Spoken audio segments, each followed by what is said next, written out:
लेकिन अता तारड़ साहब आ चुके हैं, हमसे हम बात करते हैं।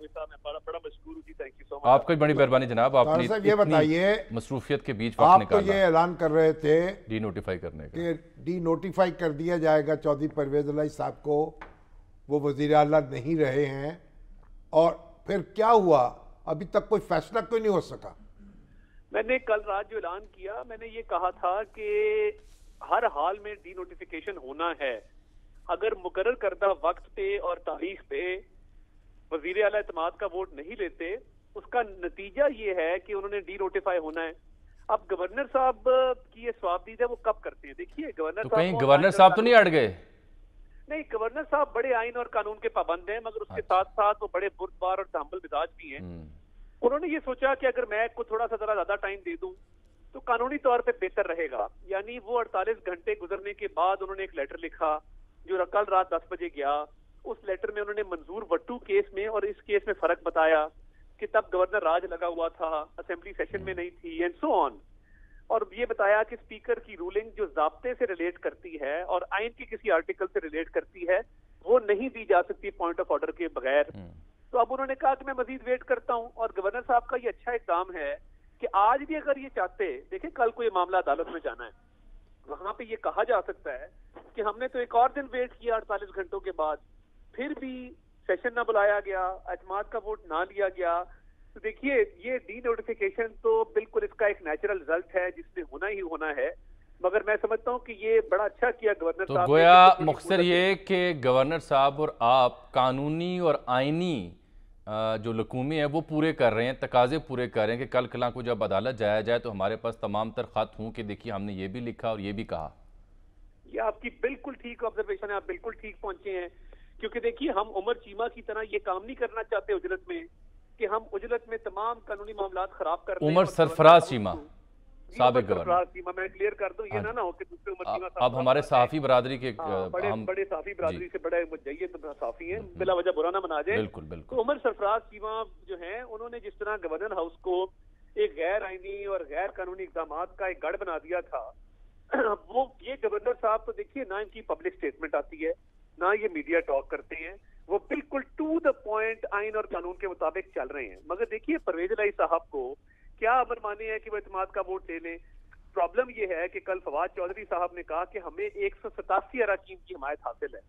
अब जो बंदा अपने मुंह से 187 कह रहा है और 186 चाहिए वोट ऑफ कॉन्फिडेंस के लिए, मेरी इतला आप कंफर्म कर दीजिएगा, इनके 4 लोग मुल्क से बाहर हैं। मेरी इतला के मुताबिक इनकी तादाद 183 है। आज इन्होंने एक पार्लिमानी पार्टी मीटिंग करने की कोशिश की जो कामयाब नहीं हो सकी। और आपको मैं ड्रोन फुटेज भेजता हूं जो गवर्नर हाउस के बाहर मुजाहरा है।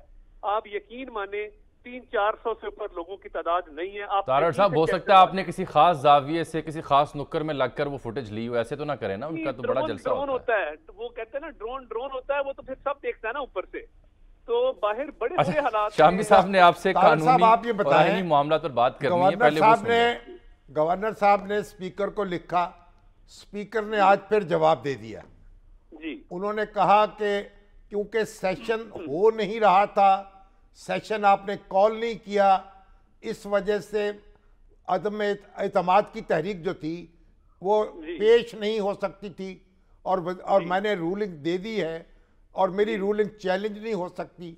उन्होंने कवायद ज़वाबत का हवाला दे दिया है। वो कहते हैं मेरी राय हतमी है और तहरीक एतमाद जो है वो पेश नहीं हो सकती, उसके लिए इजलास अलग से बुलाना पड़ेगा। तो ये जवाब तो उन्होंने दे दिया है, तो मामला तो वहीं पहुंच गया जहां से चला था। गोया स्पीकर साहब ये फरमा रहे हैं कि मुस्तनद है मेरा फरमाया हुआ, हर शय पे मैं हूं छाया हुआ। ऐसे होता नहीं है। ठीक। यानी आप एक लेटर लिख रहे हैं और आप उसमें कह रहे हैं कि सेशन बुलाया नहीं गया, सेशन था नहीं। सेशन को अडजर्न क्यों किया गया? गवर्नर साहब ने अपना आईनी इख्तियार इस्तेमाल किया, एतमाद का वोट लेने का कहा। अब उसका कानून ये है कि अगर सेशन चल रहा है तो उसी सेशन के दौरान एतमाद का वोट दिया जाएगा, नहीं चल रहा तो सेशन बुलाया जाएगा। अब गवर्नर के ऑर्डर में ये दोनों चीजें शामिल थी। अब इसकी क्या इंटरप्रिटेशन की गई, क्यों की गई, मैं तो हैरान हूं। बल्कि जिन लोगों ने आइन के जो खालिक थे वो परेशान होंगे कि यानी उनकी इंटेंशन क्या थी, उन्होंने ये जब आइन लिखा तो क्या मंशा थी, और आइन के साथ हो क्या रहा है, ऐसा तारीख में कभी नहीं हुआ। मगर तारड़ साहब, आप कितने दिन और इंतजार करेंगे? देखिए, ये गवर्नर साहब बेहतर जानते हैं। मेरी राय ये है कि अब मजीद इंतजार नहीं करना चाहिए। 48 घंटे भी गुजर गए और उन 48 घंटों के ऊपर 24 घंटे मजीद गुजर गए। मजीद वेट नहीं करना चाहिए।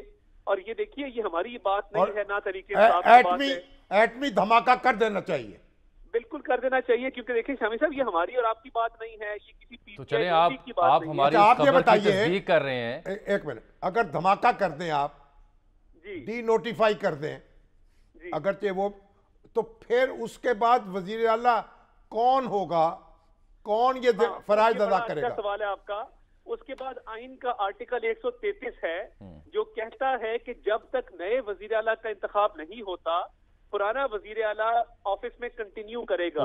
और मेरी इतला के मुताबिक अगर गवर्नर साहब को ऑर्डर करेंगे तो उसमें ये लिखना चाहिए उनको कि मैं इनको डी नोटिफाई करता हूं, और आर्टिकल 133 के तहत साबिक वजीर आला परवेज इलाही को ये कहता हूं कि वो अपने दफ्तर में ही रहें बतौर वजीर आला जब तक नए वजीर आला का इंतखाब नहीं होता। ये बिल्कुल क्लियर कानूनी और आईनी। इसका मतलब ये हुआ कि जो दफ्तर सील करने की बात हो रही थी कि वजीर आला का दफ्तर जो है बंद कर दिया जाएगा, वो एक लतीफा है। वो लतीफा था, यानी दफ्तर सील करने वाला मामला एक लतीफा है। ये तो आप खबर दे रहे हैं। मैं बताता हूँ। मैंने राणा साहब को कहा कि ये आपने सील करने की जो बात की है, ये क्या बात है?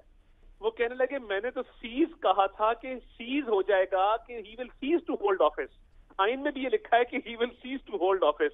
वो कहते जब मैंने मीडिया से बात की तो उन्होंने सीज को सील बना दिया।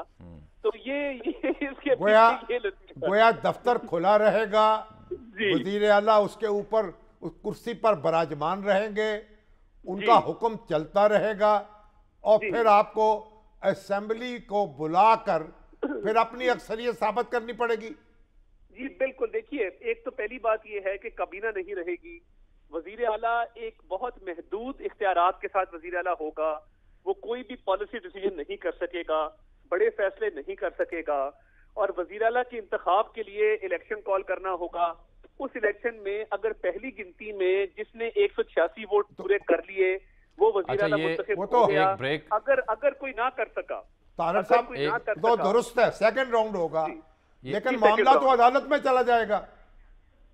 देखिए, अदालत में अगर जाता है फिर इसको भी डिस्कस कर लेते हैं। और मैं बड़ा अच्छा नहीं, ये अदालत वाला जो मामला है, तारड़ साहब अदालत वाला मामला ब्रेक के बाद रख लेते हैं क्योंकि भी वक्त कम है। मुख्तसर ये बताएं ब्रेक से पहले कि अब जवाबुल जवाब का सिलसिला जारी रहेगा कि स्पीकर ने लिख दिया तो दोबारा गवर्नर लिखेंगे, या अगले 24 से 48 घंटों में लिखने के बजाय गवर्नर डी नोटिफाई वाला परवाना जारी करेंगे? ये तो मुख्तसर बताएं ना ब्रेक से। मेरी इत्तला के मुताबिक अब जवाबुल जवाब कोई नहीं है। अच्छा। और ये अदालत वाला मामला भी देखिए, ये अदालत चले गए तो और अदालत खतो किताबत बंद, खतो किताबत बंद।